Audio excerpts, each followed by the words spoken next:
What's up, everybody, and welcome back to another installment of the Raptors Roundtable. Now, it's been a while, and we missed all of you, so we are going to introduce ourselves. It is JJ Buckets right here.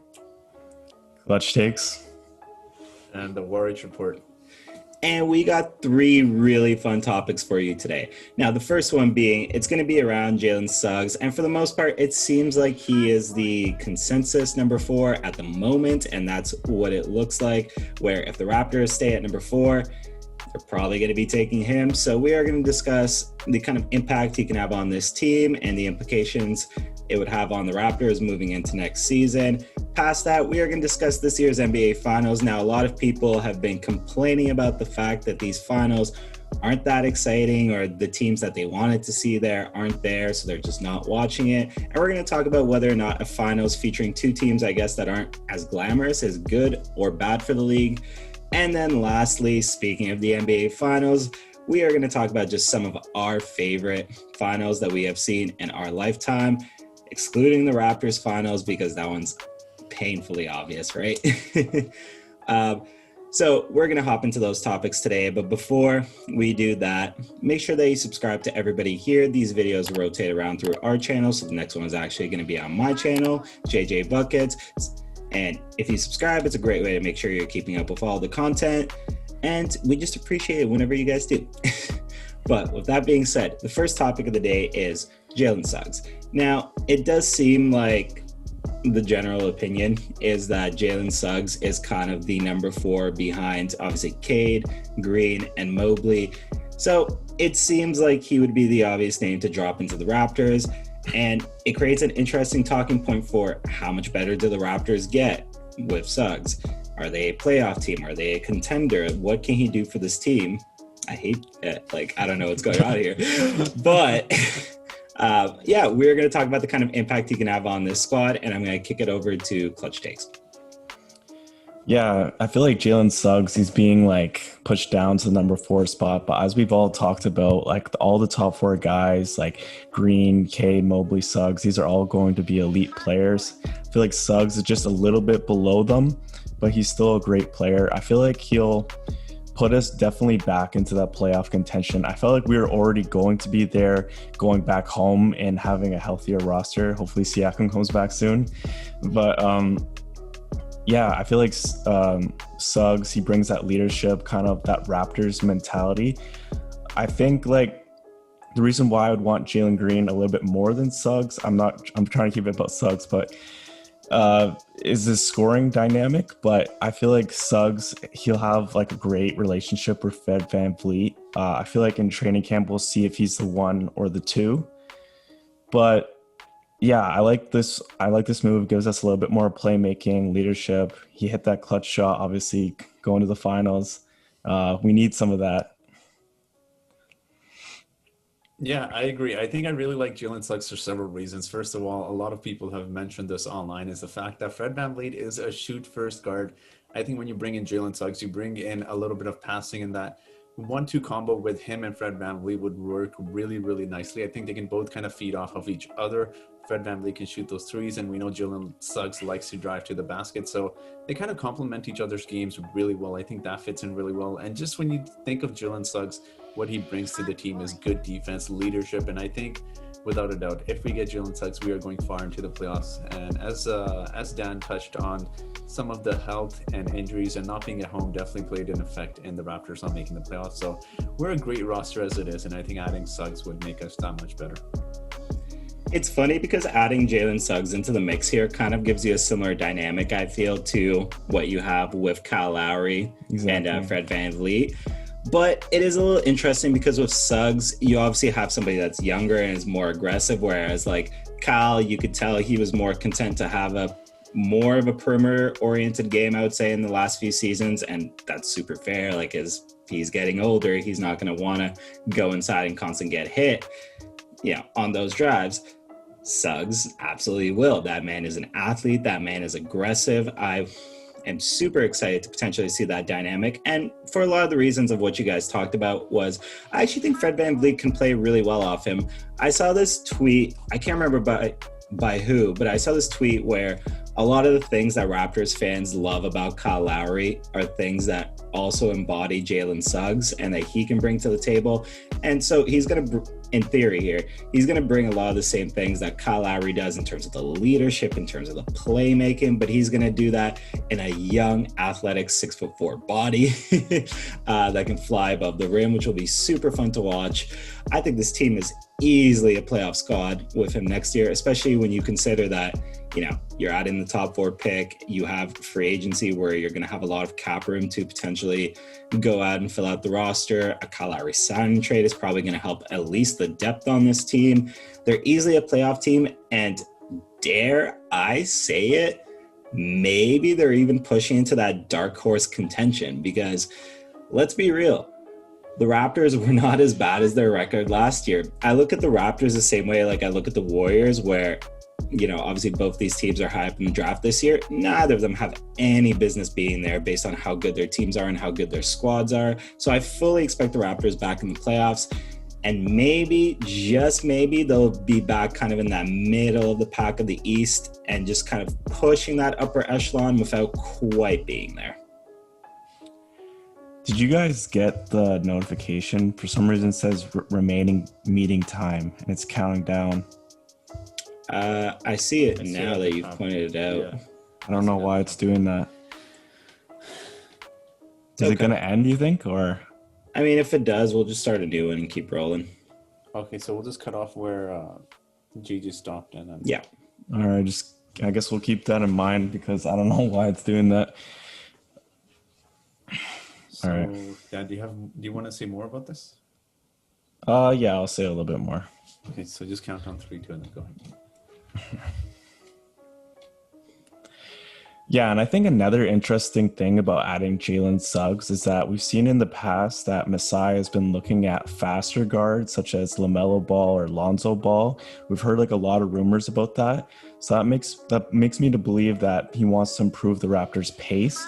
So I feel like Jalen Suggs' his driving ability, his speed, his defense, I feel like he's getting his Lonzo Ball in a way. And I feel like that should be interesting. I feel like the Raptors are a great team in transition. And I feel like Jalen Suggs will help lead that. And yeah, I can't wait for it. And one more thing to touch on before we move on to our next topic. Someone actually mentioned this in my comment section, but I read somewhere online where they talked about Jalen Suggs and Gary Trent Jr. actually having a really good relationship. And they talked about how they each follow each other, I think on Instagram or something along the lines of that. And they're actually really good friends. So that'd be really interesting to see if we drafted Suggs and we brought back Gary Trent Jr., how that would work out, because they're both fairly young players and they can kind of just push each other. I feel like they're both shooting guards, so they can definitely push each other to be better players. Is that our new DeMar and Kyle relationship then? Possibly. I don't dare say it just yet, but that'd be amazing to see though.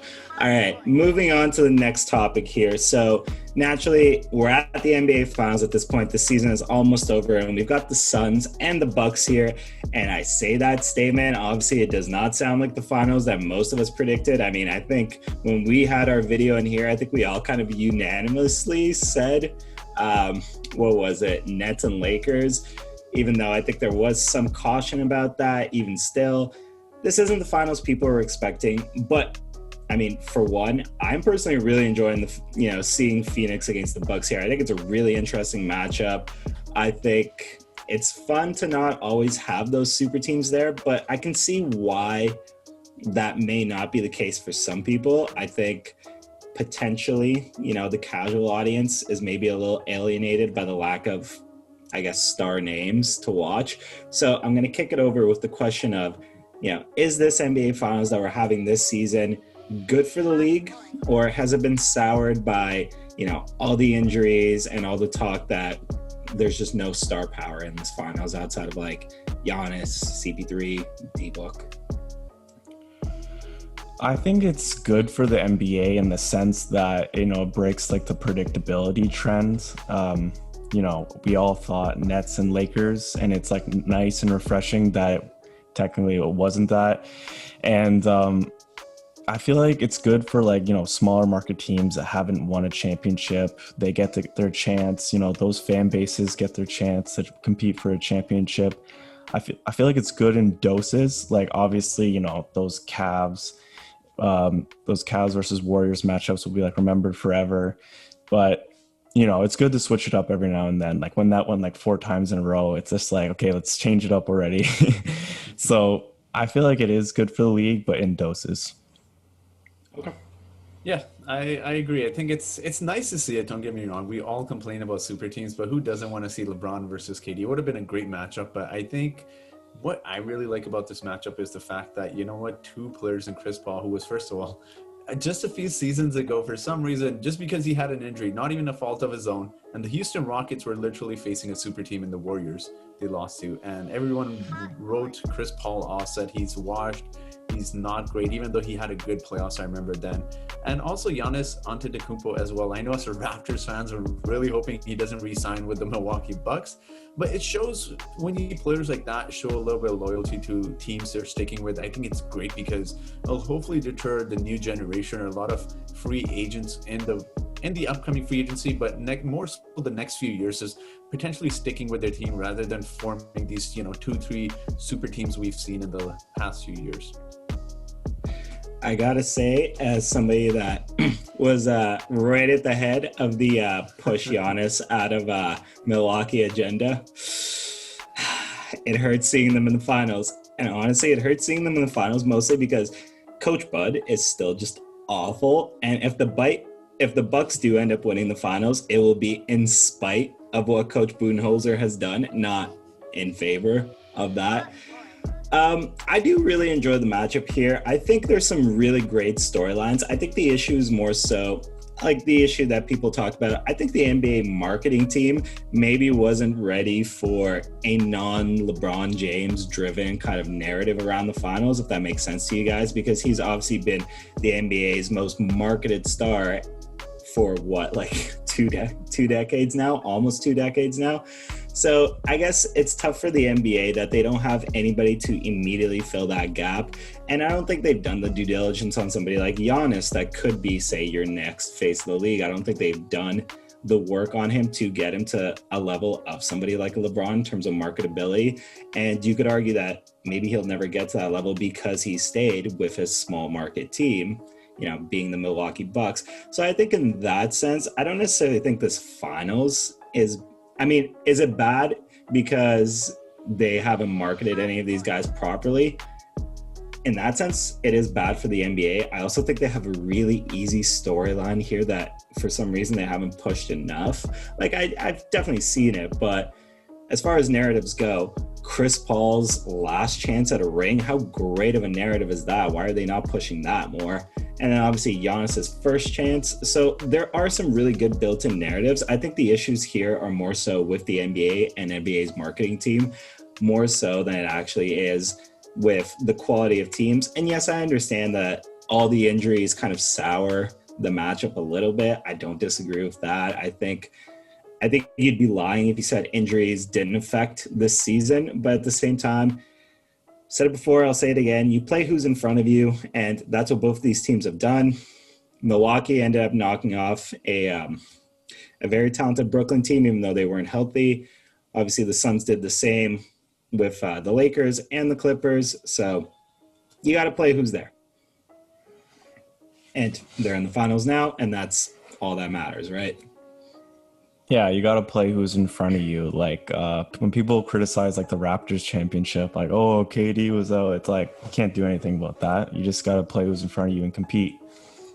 Speaking of NBA finals, let's move on to today's last topic. Now, at least throughout my lifetime, and I'm sure you guys could say the same, I've seen some really damn good finals matchups. So instead of, sitting here and talking about, oh, maybe this matchup isn't everything we imagined it would be, even though it's literally a game into the series at the time of the recording, let's talk about some of the favorite finals matchups that we've been witness to. As I said at the beginning, we are not including the Raptors because that's just an easy pick for everybody. So I'm going to kick it over. What do you got, Dan? I mean, it's hard not to go with this for the 2016 finals. The first team to come back from 3-1 in the finals. It was just like such an incredible finals, like the block by James, that Kyrie Irving shot. There's just like so many memorable moments. Like that was also the series we brought up when, wasn't it like Clay? Like what did Clay say? Like when Clay was tripping LeBron. His feelings are hurt. Yeah, oh yeah, his feelings got hurt. Yeah, I just felt like there was so much animosity, and like LeBron was just like, nah, I gotta deliver. I gotta deliver. I'm bringing that chip to Cleveland like he promised he would, and that just made it more epic. It was almost like movie-like. Yeah. Yeah, it was. That was a really good finals, but I'm gonna go with the 2013 Miami Heat versus the San Antonio Spurs. That was a really good series. I remember that series vividly, and just how intense it was. I remember Game 6. I remember seeing those Miami fans leave. That was just hilarious, and I absolutely hated Miami with a passion, so I was rooting for the Spurs. But seeing how that game ended was absolutely horrible because I can't remember the exact score, but they were down with 6-8 points with 28 seconds left. Everyone thought it's over, and then you see Ray Allen hit that shot, and then I had a feeling with the game momentum being changed like that, they ended up winning Game 7 as well. But for me, that was a great finals. Just all of the players involved, all of the legends involved. When you take a look at the rosters of each two teams, I think that was a great finals. It was a very competitive series as well. So that was personally my favorite finals. Mm. Two really good picks here. I think for the 2016 finals, my only thing against the 2016 finals is it did have a fair amount of blowouts, but like it is very memorable for the moments that it did have. And frankly, I've said it, I don't know if I've said it on here before, but I've definitely said it before. Game 7 of the 2016 finals is the best game in modern day history, period, bar none, no competition. As far as 2013, also a fantastic series. I feel like people forget a little bit as well that the 2016, in 2013 for that Game 6, LeBron had an incredible run to, bring the Heat back and put them in position. And obviously everybody remembers the Ray Allen shot without actually remembering LeBron doing that. So like that game was super memorable for a plethora of reasons. And then on top of that, Game 7 was also fantastic. Like you could cut the tension with a knife in that Game 7. There were so many little moments. I remember specifically that there was this one like baby hook that Tim Duncan missed where he was really frustrated, clapped the ground. And then also, obviously, you had LeBron James hit that big shot over Kawhi Leonard down the stretch. I think that was such a fantastic game too, and such a fantastic series. Honestly, I'd probably pretty much agree with 2016. I know there was a lot of blowouts, but there were so many memorable moments from that series. I do want to give a shout out to, I believe it was 2010 when the Lakers and the Celtics met in the finals. That was a very competitive series as well, with a lot of obviously big time names, and obviously the late great Kobe Bryant winning his 5th championship. It's a fantastic series. Another Game 7 that was really, truly nerve-wracking and epic to watch. Everybody was shooting poorly, like really poorly, but it was still a really... It was defensive games back then. Yeah, but it was still super entertaining to watch. I think we've honestly been lucky to be witness to like a lot of really great finals. But honestly, for my money's worth, like those 3 would probably be, not including the Raptors championship because that was fantastic, but those 3 would probably be the best that I've personally been around and that I've been able to watch. They were great. And what's interesting when you brought up about that 2013 Heat series about LeBron going off before he missed that shot is because like, all these people on Twitter, these casuals saying like, oh, LeBron, no clutch gene, Ray Allen saved his legacy, da-da-da-da-da. When it's just like he put them in position to do that, before the LeBron James shot, rebound Bosh, back out to Allen, bang. The loudest bang I have ever heard in my life. No, but it's just like, if they don't have LeBron James going that, like, what was that run again? You said he had like... I can't remember the exact run. He had... like 20 It was huge though, right? Yeah, like an X amount of like their last like points. Like the only points that he didn't have for the Heat down the stretch was, the shot by Allen. Every other point down the stretch for the Heat was by LeBron, and he closed down a double-digit lead to bring it back to obviously the position where Ray Allen could hit that game-tying shot. Yeah, that kind of just frustrates me because people get too fixated on like the final shot, which obviously is huge and what everyone thinks of, but it's just like those clutch buckets in like the 4th quarter and and the final minutes, you like can't forget about those. You know what I mean? It's like LeBron has Sorry. I was just going to say that LeBron has some of the best statistics in the clutch, both regular season and playoffs. For anybody still trying to drive that narrative, it's been dead for a very long time. If you're still throwing that shit around, I'm sorry. There's no other word for it. You're just a hater. Also to note on that last play, I know Ray Allen gets a lot of credit, but Chris Bosh, that rebound was absolutely huge. I mean, just getting that rebound, if he hadn't gotten that rebound, that would have been game over right there. So Absolutely. I still find it I don't want to say really funny because I understand the decision to an extent, but I still find it a little surprising that Tim Duncan was on the bench for that shot. And I get it. They wanted more perimeter defense. And I believe it was Boris Diaw who they put in place of Duncan, but cost them in the long run. Am I right? it is. God. That was funny you brought up, actually. Like, you're just if you just don't think LeBron's clutch, then you're just a hater. That reminded me. I know I was banished to say this name, but Skip Bayless just said I miss LeBron on Twitter. and people were debating when LeBron retires, or like when he's gone, like how much longer does Skip Bayless have an NBA career? That's it. It's over. Either he'll find somebody else to leech onto, which I feel so sorry for that Kevin player. Durant. Kevin Durant is going to be the next one. Oh, God. Is he, though? I feel like Durant is late enough into his career that, it's a little too late to jump on the train for that one.